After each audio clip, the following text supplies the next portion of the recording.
গৌর কে, ভগবানটা কে, কেন ভগবানকে ভালোবাসো, কেন আমরা ভগবানকে আপন করব, সেটা যদি আমরা জানতে পারতাম তাহলে না আমাদের জীবনটাই বদলে যেত। তাই সবার কাছে অনুরোধ, এই মনুষ্য জন্ম পেয়ে এই জীবনের একটা সেকেন্ড যেন কেউ না বাজেভাবে আমরা খরচ করতে পারি।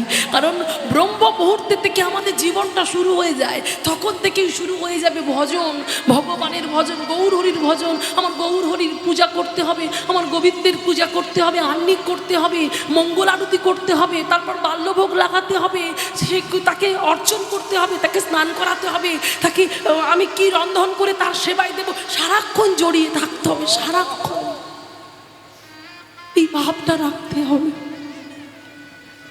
তবে আমি আপনি চির সুখী হতে পারবো না, কোনোদিন সুখী হতে পারবো না। তাই আজকে নদিয়া নবদ্বীপ থেকে আজকে যখন গৌর হরি চলে গেলেন, নদিয়া নবদ্বীপকে কাঁদিয়ে আজকে সেই ভাবটা ফুটে উঠেছে, সেই পদকর্তার পদের মাধ্যম দিয়ে জগৎকে শিক্ষা দিয়ে গেল। আসুন আমরা আস্বাদন করি একটু উলুধ্বনি, নিতাই গৌর প্রেমানন্দে, একবার হরি বল, হরি বল, হরি বল।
আমার গোরা গুনে প্রাণ কাঁদে,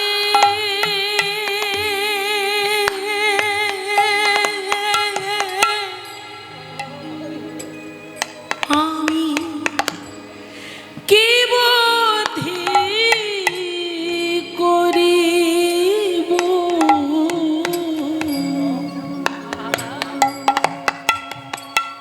আমার গৌরাঙ্গ গুণের নিধি কোথা গেলে পাবো, আমার গোরা গুনে প্রাণ কাঁদে,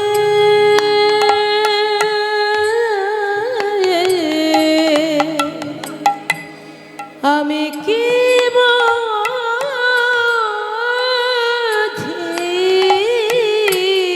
করিব, আমার গৌরাঙ্গ গুণের নিধি আমি কথা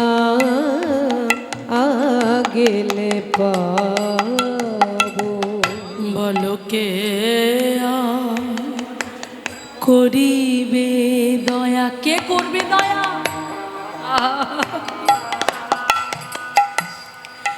পতিত দেখিয়া এই দুর্লভ হরি কে দিবে যাচিয়া,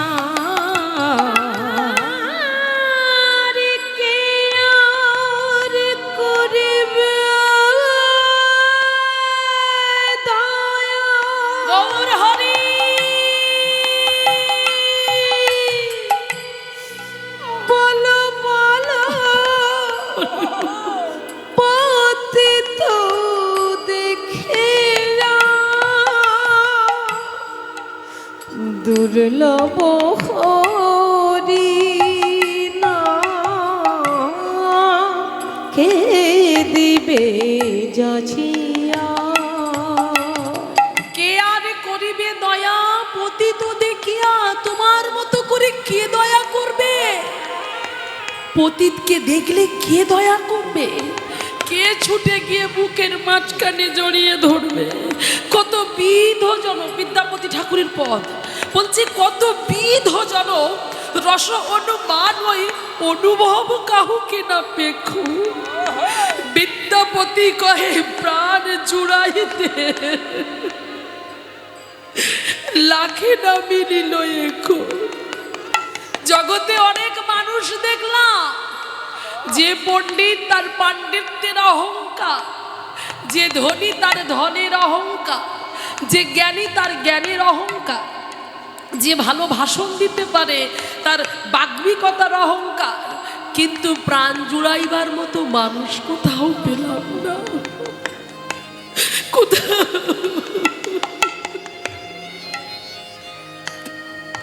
কোথায় গেলে প্রাণ জুড়ানোর মানুষ পাবো, এমন মানুষ কোথাও পেলাম না। যেখানে গেলে প্রাণের দুটো কথা বলে শান্তি পাওয়া যায়, শীতলতা অনুভব করা যায়, এমন মানুষ পেলাম না। শুধুমাত্র তোমাকেই দেখেছি যে তুমি কখনো কোনো জাতের বিচার করো না।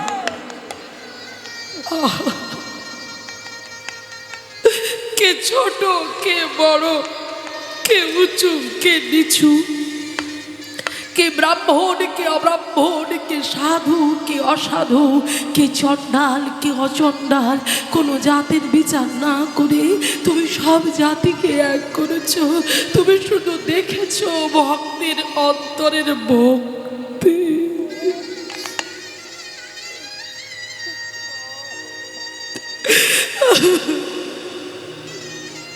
তুমি এত করুণাময়, তুমি এত দয়াময়, তুমি এত প্রেমময়, তোমার এত কৃপা। আজকে সেই তুমি নদিয়া নবদ্বীপবাসীকে কাঁদিয়ে তুমি চলে গেলে কেন? কেন চলে গেলে? মাত্র 24 বছর বয়সে সংসারের কারো কথা তুমি ভাবলে না। তোমার ঘরে যে বধূ বিষ্ণুপ্রিয়া, অপরূপা সুন্দরী নবীনা যৌবনা, তার কথাও ভাবলে না। 60 বছরের বৃদ্ধা মা, তুমি তার কথাও ভাবলে না। তুমি চিন্তা করলে জগৎ জীব কি করে ভালো থাকবে, তাদের কি সে ভালো হবে? মাঘ মাসে কনকনে ঠান্ডা, 1 তারিখে সুরধনী গঙ্গার জলে ঝাঁপ দিয়ে এপার থেকে ওপারে গিয়ে কেশব ভারতীর কাছে সন্ন্যাস মন্ত্র দীক্ষা নিয়ে ডোর কৌপিন পরে, হ্যাঁ কি গো মাইরা, কি গো বাবা, কখনো কোনো দিন আমার গৌ সুন্দরকে, আমার ভগবানকে দেখেছ তিনি কোনোদিন রাজবেশ পরে আছে? পরেনি, পরেনি তিনি রাজবেশ।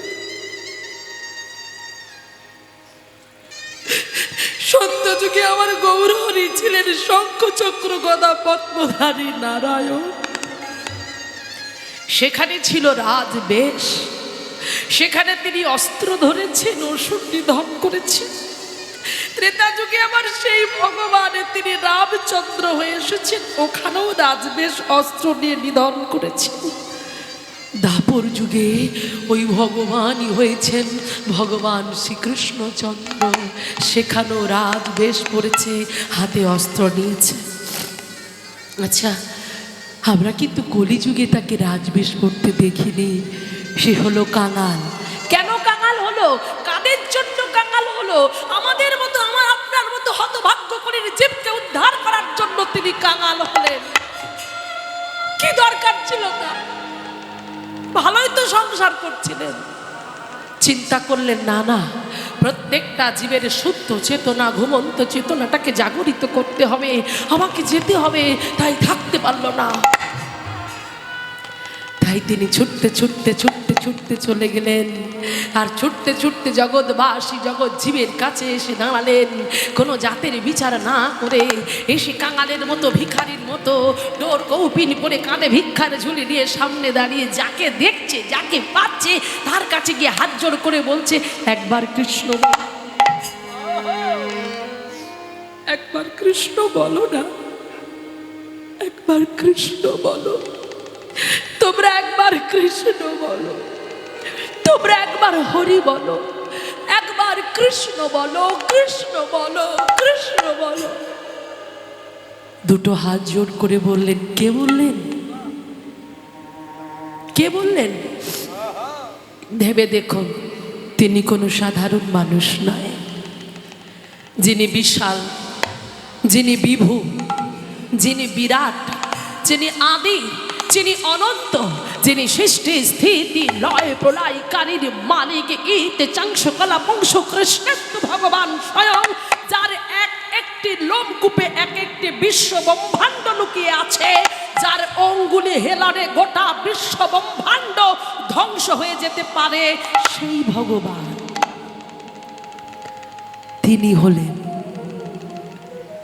তিনি চিন্তা করলেন, আমি যদি রাজা হই সবাই আমাকে দেখে ভয়ে পালাবে, আমি রাজা হব না, আমি ভিখারি হব, আমি কাঙাল হব।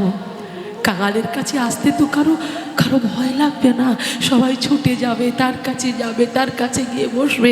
তাই আমি কাঙাল হব, আমি ভিখারি হব। তাই তিনি কাঙাল হলেন, তিনি ভিখারি হলেন। আর ভিখারি হয়ে তিনি হাতে ধরে যখন বললেন কৃষ্ণ বলো, কৃষ্ণ বলো, তাতেও যখন হলো না, মনে মনে চিন্তা করলো, না না না না না না না, হাতে ধরে যখন হলো না, আমি আর হাতে ধরবো না। আর একটা উপায় আছে, যোগী যারে যোগে পায় না, ধ্যানে যারে ধ্যানে পায় না, কত মুনি ঋষি যুগ যুগ তপস্যা করো যে চরণ পায় না। আজ আমার মহাপ্রভু চিন্তা করলো এই উপায়টা আছে, আমি এই উপায়টাই প্রয়োগ করব। তাই হাতে ধরে যখন হলো না, ছুটে গিয়ে প্রত্যেকটা জীবের যাকে দেখছে যাকে পাচ্ছে তার কাছে গিয়ে তার চরণ দুটো জড়িয়ে ধরেছে।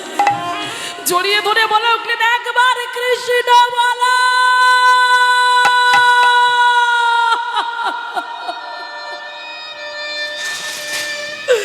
একবার কৃষ্ণ বলো,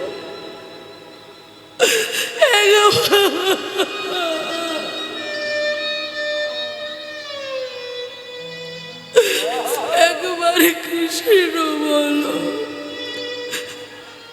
একবার একবার।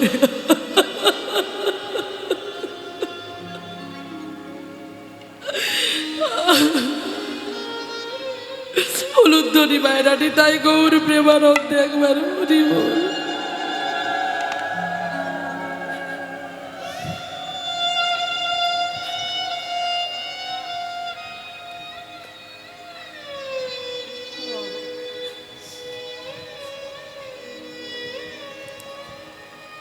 আর কত নিচে নামবে তিনি, কত নিচে নামাবো তাকে, সেই ভগবান আজকে নদিয়া নবদ্বীপের মাটিকে কাঁদিয়ে চিরদিনের মতো চলে গেছে। তাই বৈষ্ণব পদকর্তা আরো বললেন, আরো কাঁদলেন, কেঁদে কেঁদে বলে উঠলেন, কি জানো প্রভু, প্রভু অকিঞ্চন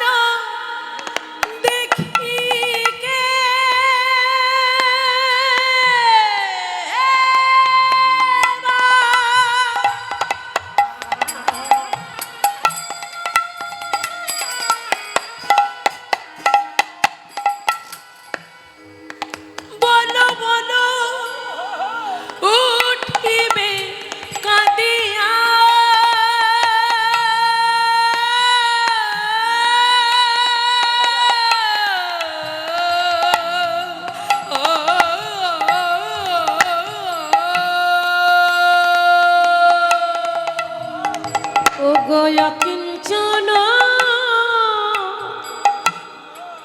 দেখি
বলো গো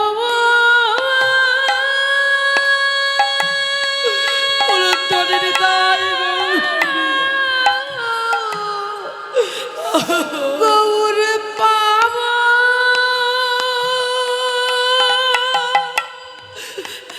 ও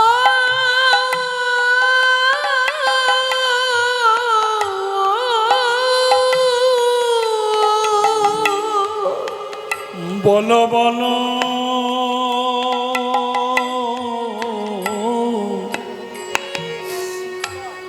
আমি কোথায় হরি বলো গেলে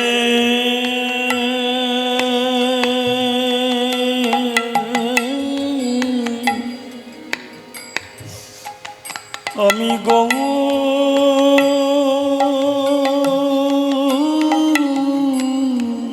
আহা আমো ও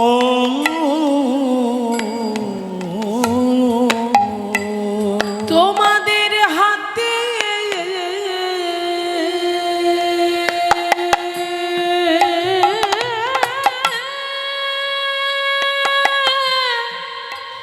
ধরি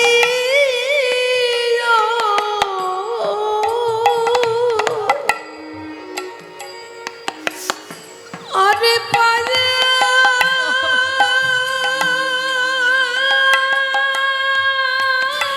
হরি বলো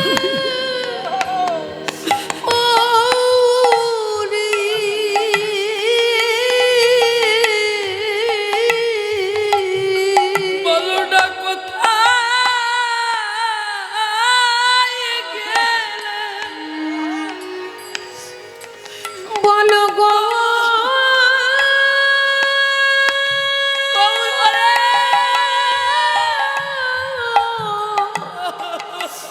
গৌর পাব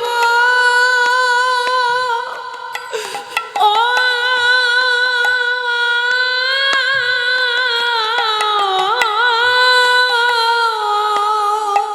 তুমি কত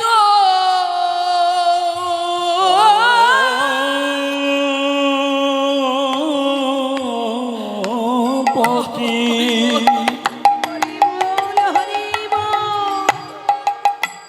কত পতি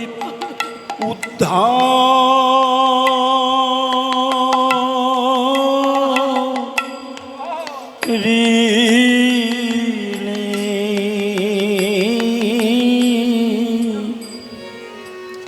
ওগো আমি পতি রহিলাম তুমি কত পতি উদ্ধারিলে আমি পতি রইলাম পড়ে মানই চরণে আশ্রয় দিও তোমার চরণ ছাড়া অরুণ হে। তোমার ওই চরণে আমি অভিলাষী আমায় চরণ ছাড়া করো না হে। তোমার ওই চরণে আশ্রয় দাও গো। যেন গৌ বলে কাঁদিতে পারি আমার চরণ ছানা আমার করোনা গো। যেন গৌ উড়ে বলে কাঁদিতে পারি তোমার ওই চরণে আশ্রয় দিও পতিতে বলে যেন আমায় ঠেলে দিও না তোমার ওই চরণে আশ্রয় দিও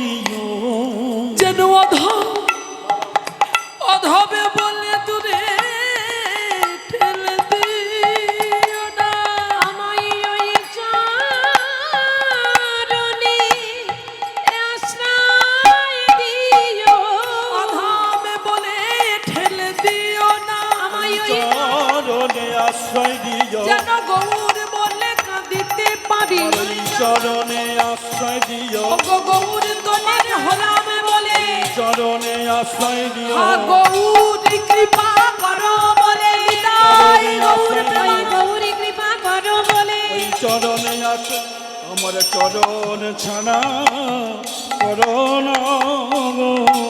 কেমন রহিবে প্রাণ গোরা না দেখিয়া গোরা না দেখ গোরা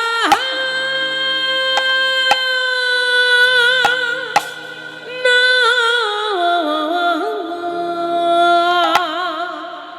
দেখিয়া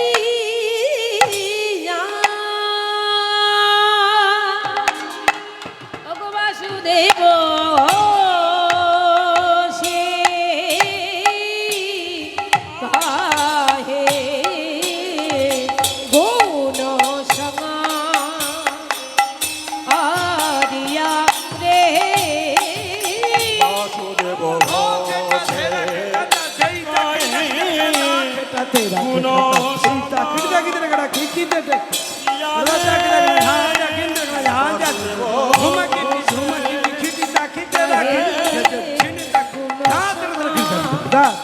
আরিয়া রে বাসুদেব ঘোষে কহে গুণ সঙ্গ ইয়ারে বাসুদেব জীবন টলমল ভজহু হরিপদ নীতিরে।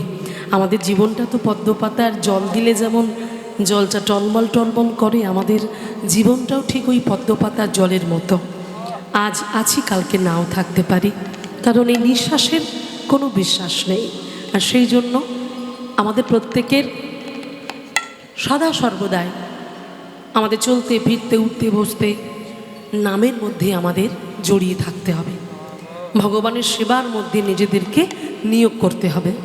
তো আজকে চলুন সবাই মিলে একবার হেমদণ্ড বাহু তুলে, যার জন্য আমাদের এখানে আসা, যার জন্য এত আয়োজন, যার জন্য এত লাইটিং, এত ঝাড়বাতি, এত সাউন্ড, সুন্দর সাউন্ডের ব্যবস্থা, যার জন্য এত কীর্তনিয়ারা এসেছেন কীর্তন গাইবার জন্য।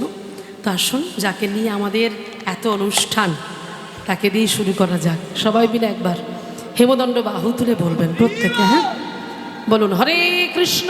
না না, উলুধ্বনি নয়, হরে কৃষ্ণ। একটু বলুন হরে কৃষ্ণ, আর একটু বাড়বে মনে হয়, হরে কৃষ্ণ। আরেকটু হরে কৃষ্ণ, হরে কৃষ্ণ, কৃষ্ণ কৃষ্ণ, কৃষ্ণ কৃষ্ণ হরে হরে, হরে রাম, হরে রাম, রাম রাম, হরে হরে। নিতাই গৌর প্রেমানন্দ একবার হরি বল। উলুধ্বনি উলুধ্বনি উলুধ্বনি। মঞ্চা কল্পতরুভ্যশ্চ কৃপা সিন্ধু ভয়বচ প্রতিতানাং পাবনেভ্যো সকলে বৈষ্ণবে নমো নমঃ। সবে শ্রোতা বৈষ্ণবে করি নমস্কার, করি নমস্কার। সবে পদ ধুলি দেহ, ধুলি দেহ এই অধমার মস্তকে আমার। মস্তকে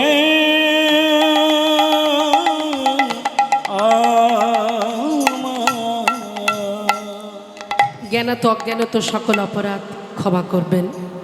একটু সার্ভ করুন তো, একটু সার্ভ করুন, সার্ভ। হরে কৃষ্ণ, জয় নিতাই, জয় রাধে। সমবেত দুরাগত নিকটস্থ যে সকল সাধুগুরু বৈষ্ণব আজ এই মহৎ কীর্তন হরি সভায় উপনীত হয়েছেন, আমার গৌর হরির কৃপাধন্য কৃপাধন্যা পরম বৈষ্ণব মণ্ডলীগণ, আজকে আপনাদের সকল শ্রীরাতুল রাঙা চরণে রইল এই কীর্তন জগতের অতি কনিষ্ঠা কীর্তনিয়া, কৃষ্ণ প্রেমহীনা, কৃষ্ণ ভক্তিহীনা, কৃষ্ণ মাধুর্যহীনা কীর্তনিয়া সুভদ্রা দাস মণ্ডল ও আমার এই ক্ষুদ্র সম্প্রদায়ের তরফ থেকে আপনাদের সকল আর শ্রীরাতুল রাঙা চরণে রইল আমার ভুলণ্ঠিত দণ্ডবৎ প্রণাম। প্রণাম জানাই আমার পিতামাতার চরণে, প্রণাম জানাই আমার গুরুদেবের চরণে, যার অনুপ্রেরণায় আজকের এই কীর্তনটা কি ভগবৎ সেবা, আগে কীর্তন করতাম, কিন্তু কীর্তনের ভিতরে এরকমভাবে ঢুকে আমি কখনো কীর্তন গাইনি। কিন্তু যখন আমি গুরুর সঙ্গ করলাম, বিভিন্ন ধরনের বৈষ্ণব পদাবলী, বৈষ্ণব পদকর্তাদের পদ, সেগুলো যখন অনুসরণ মানে মুখস্থ করে রীতিমতো সেটাকে বুঝে অনুভব করলাম, ভাবলাম এই জন্যই পদকর্তারা পাগল, এই জন্যই ওনারা এত এত পদাবলী রচনা করতে পারতেন এবং ভিতরের ভাবটাকে তারা ফুটিয়ে তুলতে পারতেন। বা বৈষ্ণব পদাবলীর যে এত এত গুরুত্ব, এত মাহাত্ম্য, এত ভজনের কথা ওখানে লুকিয়ে আছে, শুনলেই কৃপা। আমার গুরুদেব বললেন, আমি কলকাতা বাগবাজার গৌড়ীয় মিশনের আশ্রিতা। আমার গুরুদেব নবম বিষ্ণুপাদ পরমহংস অষ্টতর শত শ্রীমৎ ভক্তি সুন্দর সন্ন্যাসী গোস্বামী মহারাজের চরণে রইল আমার সহস্র কোটি কোটি দণ্ডবৎ প্রণাম। উনি এখন আমেরিকায় আছেন, কিন্তু ওখান থেকে হোয়াটসঅ্যাপের মধ্যেও আমার সাথে কথা হয় যে যাই করো করো, নাম ছেড়ো না, নামের মধ্যে থাকো, নাম ছাড়া তুমি বাঁচতে পারবে না। কারণ আমাদের প্রতিটা মুহূর্তে আমাদের পিছনে কাল বেড়াচ্ছে ঘুরে ঘুরে, যে কোনো মুহূর্তে যে কোনো উপায় আমাদের মেরে ফেলতে পারে, কিন্তু একমাত্র নামই এমন অস্ত্র আমাদের, যে নামের দ্বারাই কিন্তু আমরা আমাদের মৃত্যুকে পর্যন্ত আমরা জয় করতে পারি। নামের এত পাওয়ার, নামের এত শক্তি, আর সেই নামের মধ্যেই আমরা আছি, নামের মধ্যেই আমরা থাকব। এই নাম যে যত আশ্রয় করতে পারবে। আর মহাপ্রভু নিজেই বলে গেলেন যে কলিযুগের ধর্ম হলো নাম সংকীর্তন, চারি যুগে চারি ধর্ম জীবের কারণ, অতএব কলিযুগে নাম যজ্ঞ সার, আর কোনো ধর্ম কইলে তুমি না হইবে পার। তুমি আর কোনো ধর্ম করলে পার হতে পারবে না। আবার সেই সিস্টেমটা জানিয়ে দিল। কেমন সিস্টেম? বলছি এর কোনো নিয়ম নেই, কোনো টাইম নেই, যেই টাইমের মধ্যেই বাধা থাকবে এই টাইমের মধ্যে আমাকে কমপ্লিট করতে হবে, এর কোনো সিস্টেম নেই। কি বললেন? রাত্র দিন নামল, রাত দিন, সারাদিন রাত, রাত্র দিন নামল, খাইতে শুইতে, আহা ইহার মহিমা বেদে নাহি পারে দিতে। শোনো মিশ্র, কলিযুগে নাই তব যোগ্য, যে জনে কৃষ্ণ ভজে।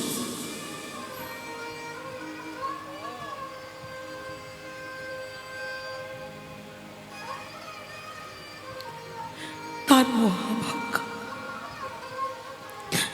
ভাগ্যবান ছাড়া কৃষ্ণ নাম করা সম্ভব নয়, ভাগ্যবতী ছাড়া কৃষ্ণ নাম আশ্রয় করা সম্ভব নয়।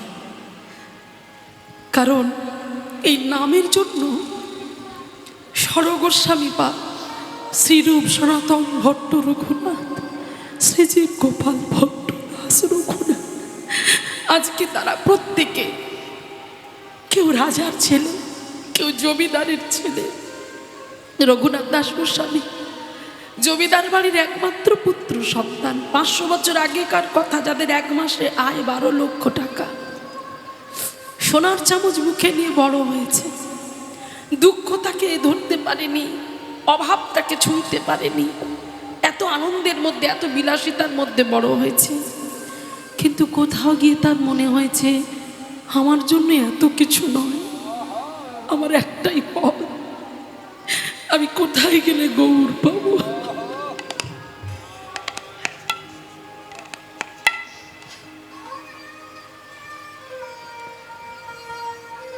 আমি কোথায় গেলে আমার গৌরকে খুঁজে পাবো। আমার কিচ্ছু চাই না, কারণ ওখান থেকেই তো সব সৃষ্টি, ওখান থেকেই তো উৎপত্তি সব কিছু। আমরা কত বোকা না! দেখুন, আমরা এই বিষয় বাসনার পিছনে আঁকড়ে, বিষয় বাসনার চিন্তায় আমরা ব্যস্ত, আমরা পাগল। আমার ছেলে, আমার মেয়ে, আমার বাড়ি, আমার গাড়ি, আমার আমার করে মরছি। আরে পাগল, যে সব দিল তার চরণটা ধরলেই তো আমি সব পেয়ে যাব। যার কাছ থেকে আমি সব কিছু পেলাম, সেই চরণটা যদি আমি আশ্রয় করতে পারি, আমি সব সুখ পেয়ে যাব। কিন্তু যা চরণ ধরলে আমি সুখ পাবো, আমি তাকে না ধরে আমি একে তাকে ধরছি। আমি বিষয় বাসনার প্রতি আমার মনটাকে নিয়ে যাচ্ছি, ছেলে মেয়ে এদের জন্য আমি পাগল হচ্ছি। আরে এরা তোমাকে কেউ এপার থেকে ওপার করতে পারবে না। এপার থেকে ওপার যে করতে পারবে তার চরণ দুটো জড়িয়ে ধরো। তো আজকে সেই জন্য আমরা হিন্দু, আমরা বাঙালি, আমরা সনাতন ধর্মের মানুষ, জানবেন এটা কলিযুগ। এই কলিযুগে পদে পদে মানুষের দোষ, কথা বললেও দোষ, পা ফেলতেও দোষ, প্রতিটা জায়গায় দোষ। আমরা কিন্তু মানুষ, ভজন পূজন সব করছি, কিন্তু আমাদের মধ্যে কামে পরিপূর্ণ, আমাদের মন ছুটছে অন্যদিকে। তাহলে হবে না। তার মানে কি? তার মানে আমার ভজনটা ঠিকঠাক হচ্ছে না, আমি ভজন করতে পারছি না, আমি মনোনিবেশ করতে পারছি না। এই জন্য আমার মনটা চারিদিকে ছুটে বেড়াচ্ছে। চারিদিকে যাতে ছুটে না বেড়ায় তার জন্যই তো হরিবাসরের আয়োজন করা হয়েছে। তার জন্যই তো আপনারা গৃহকর্মের সকল ব্যস্ততাগুলোকে কাটিয়ে আজ এই হরিবাসরে ছুটে এসেছেন অনুরাগী ভক্তবৃন্দ হয়ে। কেন না? কীর্তন আস্বাদন করব। কীর্তন আস্বাদন করে আমাদের প্রত্যেকের এই যে তৃষিত হৃদয়টাকে আমরা যেন শীতল করতে পারি। কারণ আমাদের চিত্তের যে মলিনতা, এই চিত্তের যে কামনা, বাসনা, লালসা এতটাই পরিপূর্ণ হয়ে আছে যে কিছুতেই মার্জন হচ্ছে না। আর মার্জন হচ্ছে না বলেই আমরা হৃদয় আসনে আমার রাধা গোবিন্দকে বসাতে পারছি না। আর বসাতে গেলে আগে হৃদয় মার্জন করতে হবে। হৃদয় মার্জন করার জায়গা হলো এই হরিবাসর। তাই আপনারা হরিবাসরে এসে বসেছেন কীর্তন অনুরাগী ভক্তবৃন্দ হয়ে। আমি জানি না আমি কতটুকু সুখ দিতে পারবো, তবে আপনারা আশীর্বাদ করুন, আপনাদের চরণ পুলিশের ধার্য করে নিতাই চাঁদ যেন কৃপা করেন, রাধা রানী যেন তার বদন দিয়ে আমার শ্রী বদন দিয়ে হরি নাম কৃষ্ণ নাম স্মরণ করিয়ে নিতে পারেন। নিতাই গৌ প্রেমানন্দ একবার হরি বল। হরি বল, হরি বল। আমি বলছিলাম না যে পদাবলীর কি মাহাত্ম্য, পদাবলীর কি গুণ, শুনলেই কৃপা। এখন যে পদাবলীটা আপনারা আস্বাদন করবেন, শুনবেন, এই পদাবলীর মধ্যে এত আক্ষেপ, এই আক্ষেপটাই তো আসল। এই আক্ষেপটাই কোথায় আমাদের মধ্যে? মহাপ্রভুকে হারিয়ে ফেলে নদিয়া নবদ্বীপ থেকে মহাপ্রভু যখন চলে গেল, চলে যাওয়াতে বৈষ্ণব পদকর্তা বাসুদেব কখনো কলমটা থেমে যাচ্ছে, কখনো কখনো সর্বঙ্গে পুলকিত, কখনো কখনো তার সর্বঙ্গে অষ্টসাত্ত্বিক ভাবের বিকার দেখা যাচ্ছে। এত কৃপাময়, এত করুণাময় সেই মহাপ্রভুর কথা তিনি আজকে বলছেন। চলুন আজকে সেই বিখ্যাত একটি পদ আমরা আস্বাদন করি, আমরা শ্রবণ করি। শুধু আজকে নয়, আপনারা যারা আমাকে দেখেছেন জি বাংলা সারেগামাপার পর্দায়, ওইখানে এই পত্রে মানুষের কাছে এত জনপ্রিয়তা পেয়েছে যে আমার এখন মনে হয় গাড়ি থেকে নামলেই 20-21 বছরের ছেলেরা মানে ভাইরা গাড়ির কাছে এসে বলে, দিদি ওই গানটা আপনাকে গাইতে হবে। কোন গানটা? না, কোথায় গেলে গৌর পাবো। এটা শুনে ভালো লাগে যে মানুষের অন্তরে অন্তরে কোথাও গিয়ে এই পদাবলী বৈষ্ণব পদকর্তার পদটা ছুঁয়ে গেছে, মনটা ছুঁয়ে গেছে। এটাই তো চাই, এটাই আমাদের কর্তব্য যে আমরা কীর্তন গাইতে এসেছি, আমরা প্রচার করছি।